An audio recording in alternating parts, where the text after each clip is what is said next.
اما بعد فاعوذ باللہ من الشیطان الرجیم بسم اللہ الرحمن الرحیم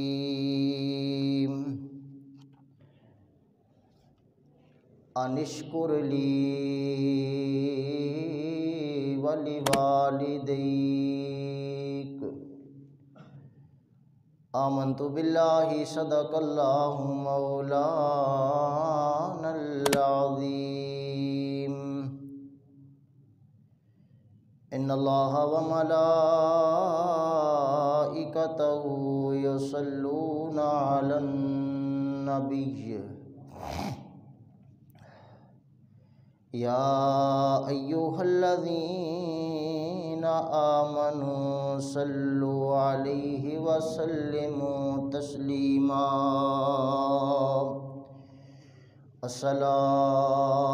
الصلاۃ والسلام علیک یا رسول اللہ وعلی آلک واصحابک یا حبیب اللہ الصلاۃ والسلام علیک یا رحمۃ للعالمین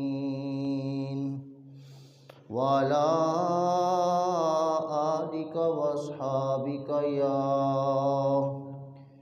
شفیع المذنبین یا صاحب الجمال و یا سید البشر من وجهك المنیر لقد نور القمر لا يمكن الثناء كما كان حقه بعد از خدا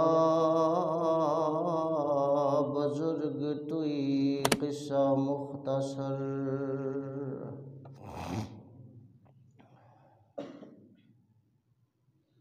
تمام تر حمد و ثنا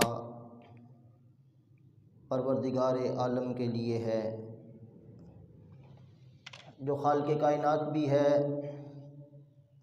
مالک شش جہات بھی ہے۔ لامحدود درود رحمت دو عالم نور مجسم شفیع معظم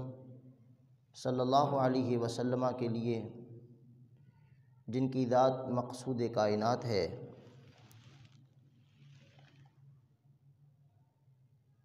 محتشم سامعین کرام، قرآن مجید فرقان حمید میں سے جو آیہ مبارکہ تلاوت کرنے کا شرف حاصل کیا ہے، اس کی روشنی میں عظمت والدین کے حوالے سے قرآن و سنت کی روشنی میں چند باتیں آپ کے سامنے عرض کروں گا۔ دعا ہے خالق کائنات میری زبان پہ کلمہ حق جاری فرمائے اور ہم سب کو ان تعلیمات پر عمل پیرا ہونے کی توفیق عطا فرمائے۔ آج نئے سال کا پہلا دن ہے۔ جو سال گزرا ہے عمومی طور پر وہ سال مشکلات اور پریشانیوں کا ہی سال تھا۔ اللہ پاک کی بارگاہ میں دعا ہے اللہ کریم اس سال کے فیوز و برکات ہمیں عطا فرمائے اور اس سال کی پریشانیوں سے، شرور سے اللہ پاک ہماری حفاظت فرمائے۔ شمسی سال ہو یا قمری سال ہو، اسلام کو کسی کے ساتھ اختلاف نہیں ہے، یہ لوگوں کا اپنا اپنا موقف ہے۔ کوئی یہ کہتا ہے یہ ہمارا سال نہیں، ہم تو مسلمان ہیں، ہمارا سال تو محرم سے شروع ہوتا ہے۔ تو ایسی بات نہیں ہے، اسلام کو شمس و قمر سے کوئی اختلاف نہیں۔ اگر آپ دیکھیں تو شمسی سال بھی اسلامی سال ہے، قمری سال بھی اسلامی ہی سال ہے۔ 5 وقت کی نماز آپ پڑھتے ہیں سورج کو دیکھ کر، روزہ ایک عبادت ہے جس کو آپ پورا کرتے ہیں سورج کو دیکھ کر۔ تو ایسی بہت ساری مثالیں دی جا سکتی ہیں جس سے یہ پتہ چلتا ہے کہ شمسی یا قمری سال ہو، کسی کو بھی غیر اسلامی نہیں کہا جا سکتا۔ اللہ تعالیٰ آج پہلا دن ہی جمعۃ المبارک کا ببرکت دن ہے، خالق کائنات اس مبارک دن کے صدقے میں ہی اس پورے سال کی مصیبتوں کو اللہ کریم دور فرمائے، اور اللہ پاک اس مبارک دن جمعہ کے صدقے میں ہی پورے سال کی سعادتیں ہمیں نصیب فرمائے۔ پچھلے جمعۃ المبارک میں بھی عظمت والدین کے حوالے سے میں نے چند باتیں عرض کی تھیں۔ ماں ہو یا باپ ہو، انسان کی زندگی میں والدین کا سایہ شفقت یہ اتنی بڑی چیز ہے کہ چلچلاتی دھوپ میں، سخت گرمی کے ماحول میں ایک گھنا سایہ دار درخت، اس کے نیچے کھڑا ہو کر کوئی اتنا سکون محسوس نہیں کرتا جتنا کوئی سکون ماں باپ کے سایہ عاطفت میں ہر انسان محسوس کرتا ہے۔ یہ ماں باپ کی صورت میں اللہ تعالیٰ نے انسان پر ایسا کرم فرمایا ہے کہ اس کی کوئی نظیر نہیں، اس کی کوئی مثال ہی نہیں۔ اسی لیے تو خالق کائنات نے جہاں پہ یہ ارشاد فرمایا میرے بندو انشکر لی، میرا شکر ادا کرو، اپنا شکر ادا کرنے کا حکم دینے کے بعد خالق کائنات نے متصلاً فرمایا وَلِوَالِدَيْكَ، اپنے والدین کا شکر ادا کرو، میرے بھی شکر گزار بن جاؤ، اپنے والدین کے بھی شکر گزار بن جاؤ۔ شکر جو ہوتا ہے وہ نعمتوں کے بدلے میں ہوتا ہے، تو گویا اللہ تعالیٰ کی طرف سے بندے کو جو نعمتیں ملتی ہیں، اللہ منعم حقیقی ہے، حقیقی نعمتیں اللہ عطا فرمانے والا ہے۔ لیکن والدین کی صورت میں بندے پر جو نعمتیں ہیں، جو رحمتیں ہیں، اگرچہ وہ اللہ کی عطا سے ہیں، لیکن اللہ تعالیٰ نے فرمایا میرا بھی شکر ادا کرو، اپنے والدین کا بھی شکر ادا کرو۔ اس سے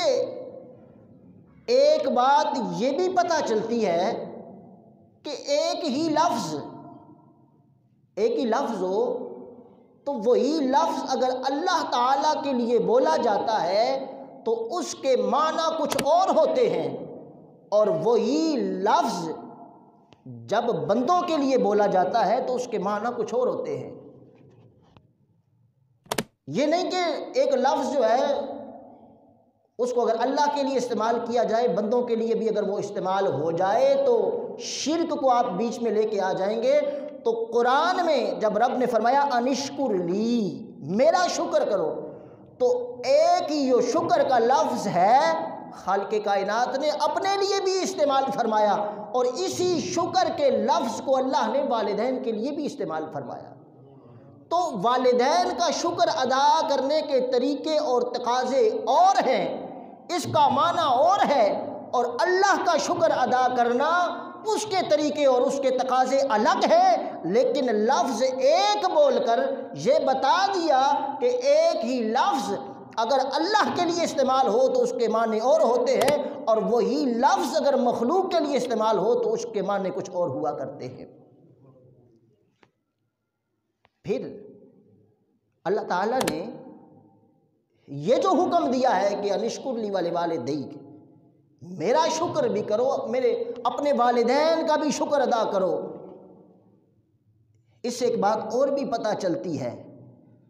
کہ یہ کوئی اللہ کی منشا نہیں، یہ کوئی دین کی منشا نہیں، یہ کوئی رب کی چاہت نہیں کہ صرف لوگ میرا ہی ذکر کریں، صرف لوگ میری ہی شان بیان کریں،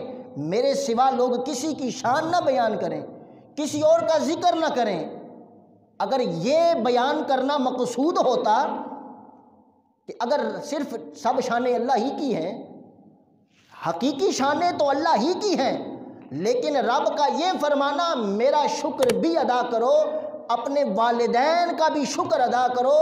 تو یہ بتاتا ہے کہ اللہ تعالیٰ کی یہ شان ہے کہ رب تعالیٰ اپنی شان کا بھی اظہار چاہتا ہے، اور رب اپنے بندوں میں سے جس کو شان عطا فرماتا ہے، رب اپنے ان بندوں کی شان کا بھی اظہار چاہتا ہے، ورنہ رب فرماتا صرف میرا شکر ادا کرو۔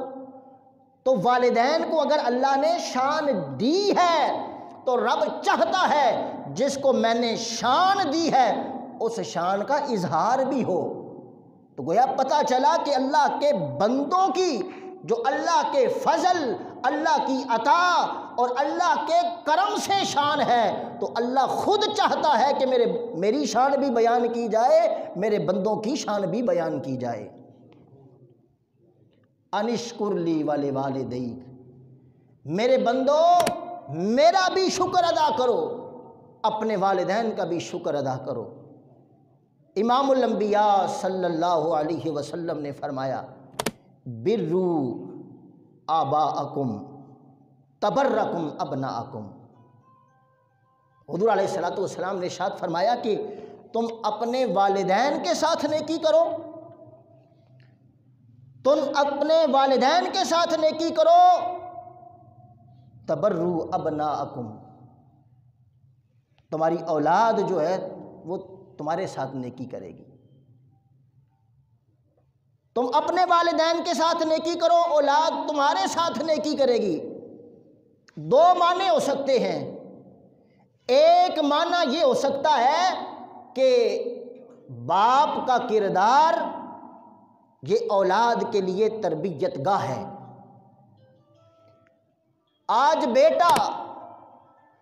اپنے والدین کو دیکھے گا، ہمارے والدین اپنے والدین کو کیا سمجھتے ہیں، وہ ان سے بات کس طرح کرتے ہیں، وہ ان کا احترام کس طرح کرتے ہیں، وہ ان کے حقوق کس طرح ادا کرتے ہیں۔ تو گویا آج تمہارا اپنے والدین کے ساتھ حسن سلوک، اپنے والدین کے ساتھ نیکی، یہ ایک خاموش تبلیغ ہے تمہاری اولاد کے لیے۔ یعنی والدین کو دیکھ کر اولاد خود ہی سیکھے گی کہ ہمارے ابا جان نے دادا جان کے ساتھ کیا کیا، دادی جان کے ساتھ کیا حسن سلوک کیا۔ تو ایک معنی تو یہ ہے کہ تمہاری یہ سیرت، تمہارا یہ کردار، یہ تمہاری اولاد کے لیے ایک درس ہے۔ آج تم اپنے والدین کے ساتھ حسن سلوک کرو گے، اپنے والدین کے ساتھ نیکی کرو گے، تمہیں دیکھ کر تمہاری اولاد خود بخود تمہارے بڑھاپے میں تمہارے ساتھ حسن سلوک کرے گی۔ ایک معنی یہ ہو سکتا ہے اور اس کا ایک معنی یہ بھی ہو سکتا ہے کہ آج اگر تم اپنے والدین کے ساتھ حسن سلوک کرو، ان کے ساتھ نیکی کرو، ان کی خدمت کرو، تو اللہ تعالیٰ اس کے بدلے اور صلے میں کل جب تم مستحق ہوگے اللہ تمہاری اولاد کے دل میں ڈال دے گا، کل تمہاری اولاد جو ہے وہ تمہارے ساتھ حسن سلوک کے ساتھ پیش آئے گی۔ ہاں، میں نے عرض کیا کہ نبی پاک صلی اللہ علیہ وسلم کے بے شمار فرامین ہیں۔ حضور علیہ الصلوۃ والسلام نے ماں کی عظمت بھی بیان کی، باپ کی عظمت بھی بیان کی، ماں اور باپ دونوں کو یکجا کر کے والدین کے ساتھ بھی حسن سلوک کا حکم ارشاد فرمایا، اور اسی انداز کو اللہ تعالیٰ نے قرآن مجید میں بھی ارشاد فرمایا ہے۔ کہیں ماں باپ یعنی والدین دونوں کا ذکر فرمایا، کہیں والدہ کا ذکر فرمایا، اور کہیں صرف خالق کائنات نے بھی والد کا ذکر فرمایا اور کہیں والدہ کا ذکر فرمایا۔